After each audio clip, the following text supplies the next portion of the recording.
Selamat petang, gengs. Apa khabar? Ini isu terkini Pilihan Raya Negeri Sabah.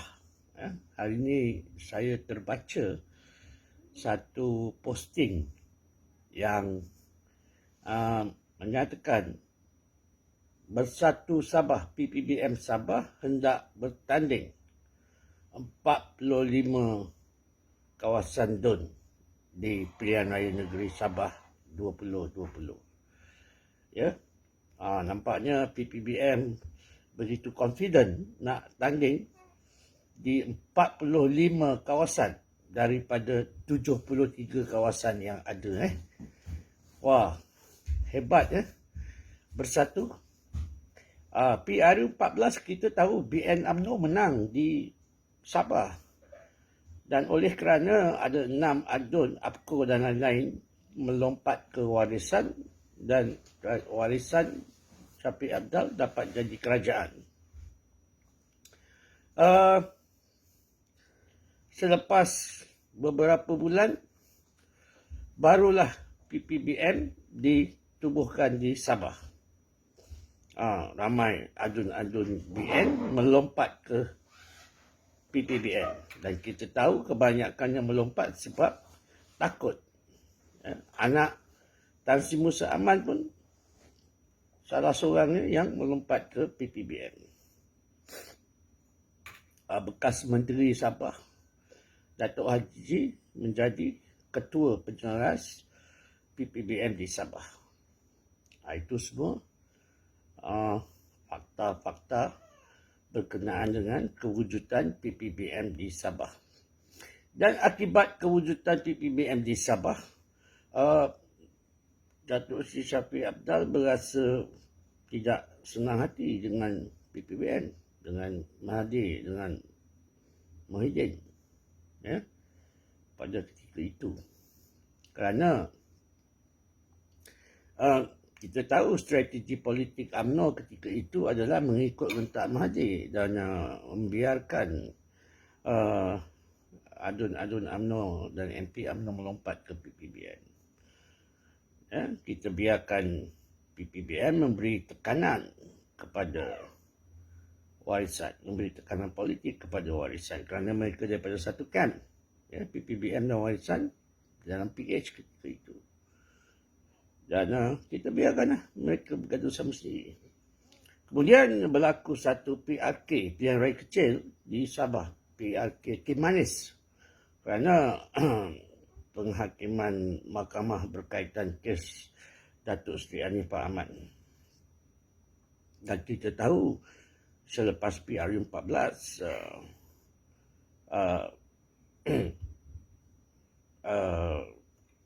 Pilihan Raya Kecil di Sabah itu telah memberikan kemenangan kepada Barisan Nasional. Ketika itu PPBM tak lawan sebab PPBM adalah sekutu warisan.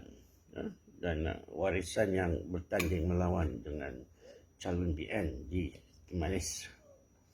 Hari ini kita tengok PPBM dengan confident menyatakan mereka hendak bertanding 45 daripada 73 DUN di Sabah. 3-4 hari lepas kita dengar berita kata PPBM nak masuk Muafakat Nasional. Muafakat Nasional ni BN dengan PAS. Tapi hari ini keluar statement, PPBM dah buat statement awal-awal mereka nak bertanding 45 kawasan di Sabah. 45 je nak tanding tu, tinggal 28 kursi lagi untuk BN UMNO dan lain-lain parti.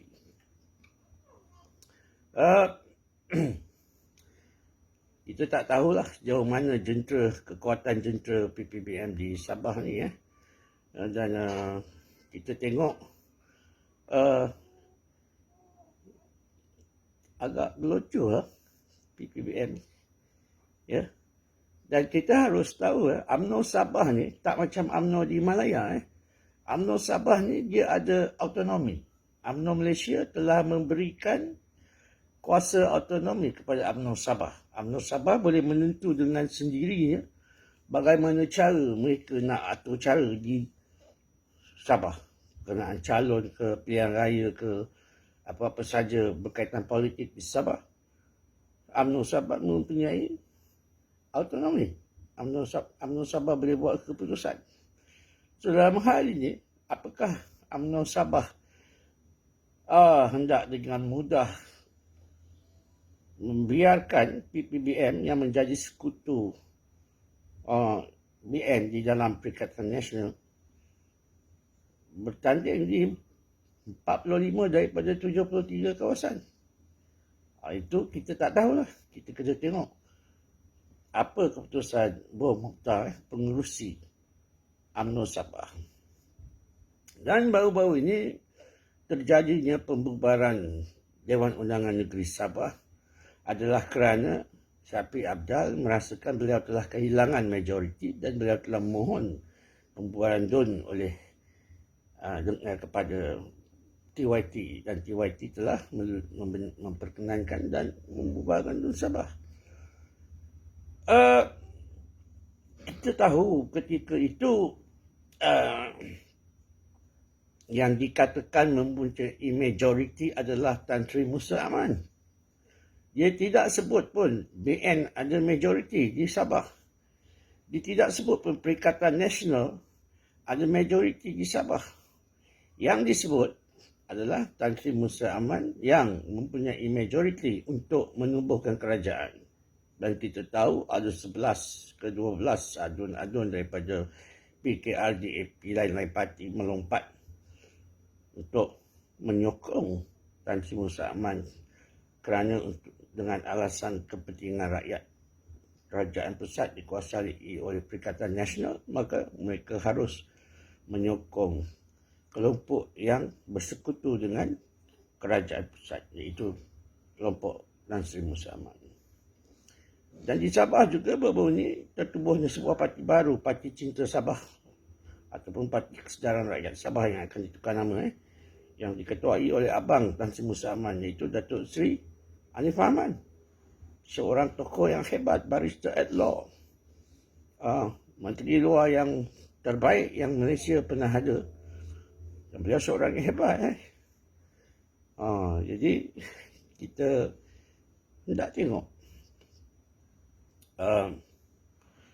Bro Mokhtar sebagai pengerusi UMNO Sabah dan Musa Aman sebagai legenda politik Sabah dalam pertarungan antara dinasti Musa Aman dengan dinasti Syafiq Apdal. Kita akan tengok apa pendirian UMNO. Apakah UMNO akan bersetuju PPBM hendak bertanding 45 kawasan dan UMNO, BN dan lain-lain parti hanya dapat 28 kawasan. Ini satu perkara yang menarik. Seperti yang saya katakan tadi, jika DUN Sabah tidak dibubar, Musa Aman akan mungkin jadi Ketua Menteri Sabah. Ya, sebab dia mengetuai adun-adun ni. Apakah kerajaan Musa Aman tu kerajaan PN atau kerajaan BN atau kerajaan Musa Aman? Yang mana satu? Kita tak tahu yang tu. Dah tentu dalam kelompok Musa Aman itu ada adun-adun daripada PPBM. Tapi perkembangan terkini dengan statement PPBM yang kata nak tanding 45 kursi ini menunjukkan ada sikit kecelaruan di kalangan kelompok BN Musa Aman Perikatan Nasional PPBM. Dan ketika itu 3-4 hari lepas kita tahu yang pergi jumpa TYT adalah Setiausaha Agung PPBM, Datuk Hamzah Zainuddin. Presiden Zahid, Ketua Puteri Zahidah pun ada pergi ke Sabah, tapi kita tak tahu apa tujuan. Cuma kita tahu mereka ada program. Di sini SPR belum umum lagi bila penamaan calon, bila tarikh mengundi, tapi pilihan raya Sabah ni harus dibuat dalam masa 60 hari. Dan kita ada masa seminggu ni untuk BN UMNO Sabah ada masa seminggu untuk menetapkan apakah posisi kita di Sabah. Apakah kita akan bersetuju bersatu bertanding 45 kawasan dan kita dalam lain parti bertanding 28 kawasan. Dan persoalan utama, apakah kekuatan sebenar Tan Sri Musa Aman di Sabah? Ya, apakah kekuatan sebenar? Ya, jika 3-4 hari lepas dia ada majoriti, itu termasuk adun-adun UMNO yang lompat ke PPBM. Dan kita tak tahu standing adun-adun itu, sama ada mereka hati mereka 100% ke PPBM ke ataupun mereka akan kembali ke UMNO, kita tak tahu. Dan bagaimana pula posisi Bom Mokhtar? Posisi Bom Mokhtar sebagai pengurusi UMNO Sabah. Bom Mokhtar ada kes mahkamah. Musa Aman juga ada kes mahkamah, tapi banyak kes telah dibuang. Kes telah dibuang, telah ditarik balik. Kita tengok. Apakah Musa Aman akan teruskan untuk menjadi Ketua Menteri Sabah? Apakah Musa Aman akan mewakili Perikatan Nasional BNMN atau orang lain? Saya melihat jika Musa Aman terus meletakkan dirinya sebagai ketua utama untuk melawan Shafie Apdal di Sabah, permusuhan ini tidak akan berhenti. Ini pertarungan Musa Aman dan Shafie Apdal bukan 2 hari, bukan 2 minggu, bukan 2 bulan, tapi dah 20 tahun. Ya, dah 20 tahun. Dah banyak kali Shafie Apdal hendak menjatuhkan Musa Aman. Jika kita kekalkan di PRN Sabah ni, Musa Aman terus menjadi calon ketua menteri, permusuhan, the rivalry dan pertarungan antara Shafie Apdal dan Musa Aman tidak akan habis. Tapi kalau bukan Tan Sri Musa Aman, siapa yang ada kekuatan seperti beliau? Beliau mempunyai kekuatan kewangan, kekuatan pengaruh politik, kekuatan jentera dan pelbagai kekuatan berbanding dengan pengurusi UMNO Sabah, Datuk Seri Bom Mokhtar. Apakah rakyat Sabah mahu berterusan epilog Musa Aman, Shafie Apdal, seperti mana Mahathir dengan Anwar yang dah 30-40 tahun? Atau pihak BN mahu mengemukakan nama baru, muka baru? Di segi percaturan politik, pada pendapat saya lah, pendapat pribadi saya, untuk kepentingan percaturan politik dan strategik politik, and political correct, Sabah harus calon untuk BN UMNO Sabah haruslah muka baru. Nah, orang itu harus diberikan kekuatan pelbagai segi. Orang itu harus ada kekuatan kewangan, rangkaian antarabangsa, rangkaian politik. Kerana Shafie Apdal ni, dia bukan calang-calang. Dia pernah menjadi naib presiden UMNO. Dan dia pernah menjadi ketua menteri Sabah. Dan menjadi menteri kanan, menteri pembangunan. Dia ada pengalaman politik. Kita harus ada seseorang yang setanding beliau. Dan setakat ini, orang yang boleh mendandingi beliau adalah Tan Sri Musa Aman. Tapi kalau kita tengok di segi umur dan di segi kepentingan politik, kepentingan strategik Perikatan Nasional dan UMNO, kita harus ada satu muka baru. Di mana Shafie Apdal dia ada Aziz Jamian tu. Tapi kita tahulah kekuatan Aziz Jamian tu setakat mana kan. Tapi Ini satu perkara yang harus pihak BN mendalami dan memperhalusi. Ya.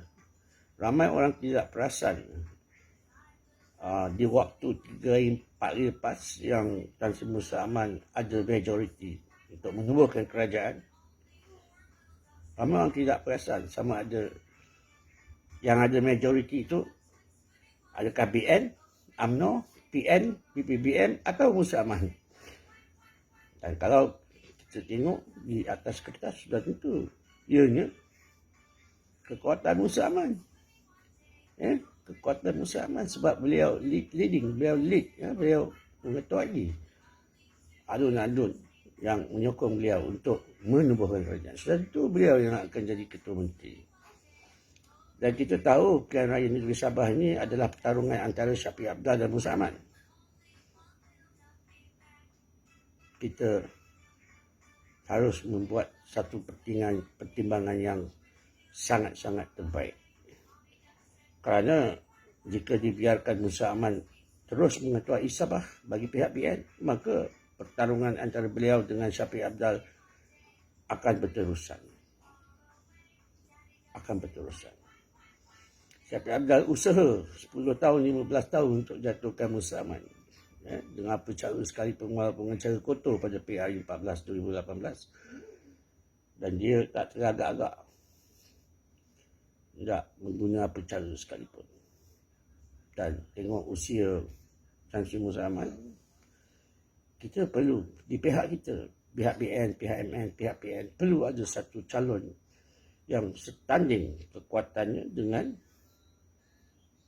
Tan Sri Musa Aman. Kita akan tengok dalam seminggu ni bagaimana perkembangan politik di Sabah berlaku, khususnya berkaitan agihan kerusi, khususnya berkaitan isu 45 kawasan zon yang PPBM menyatakan yang mereka hendak bertanding. Apakah ini akan mendatangkan masalah kepada pihak Barisan Nasional UMNO? Masalah antara PPBM dengan BN UMNO. Apakah ini akan merugikan pasukan kita? Dan di mana posisi Tan Sri Musa Aman dan pengurusi UMNO Sabah bermutak? Kita akan tengok 3-4 hari lagi, kita tengok macam mana. So, hari ini 2-3 hari ini kita tumpu kepada 45 kursi yang PPBM tanding di Sabah yang dia nak tanding. Kita BN macam mana? Kita UMNO macam mana? Kita kena tengok. Okey, sekian buat petang. Saya TMX. Tawah.